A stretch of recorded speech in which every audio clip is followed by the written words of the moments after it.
In this video, you'll learn how to improve code readability using Claude Code within Visual Studio Code. This guide will take you through the steps needed to enhance your code's clarity and maintainability by leveraging the capabilities of Claude Code. Begin by opening Visual Studio Code on your computer. Once the application is launched, you will need to access the terminal to facilitate your workflow. To do this, press the Control key along with the backtick key, which is located just above the Tab key.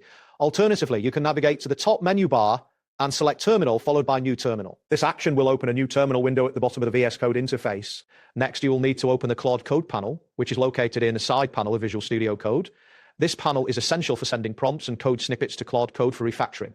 Ensure that the panel is visible on your screen before proceeding to the next step. Now, open the file that contains the code you wish to improve, the specific function, module, or class that you want Claude to refactor. Once you have identified the code segment, highlight it, and then copy the selected code to the clipboard. This code will be used as input in the Claude Code panel. To request improvements, you will need to prompt Claude Code. An example prompt could be, refactor this code for readability, make variable and function names meaningful, add inline comments, split large functions if needed, and format consistently. After typing this prompt in the Claude Code panel, paste the copied code directly underneath it. Once everything is in place, hit the Run button in the Claude Code terminal to execute the refactoring process. Claude will process your request and output the refactored code directly within Visual Studio Code.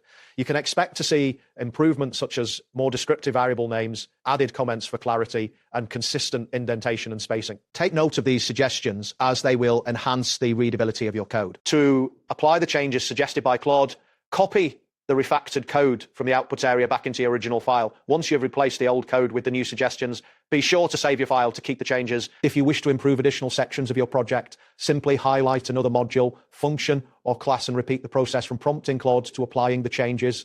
This method allows you to create clean, readable code throughout your project, and that completes the process. Thanks for following along. See you next time.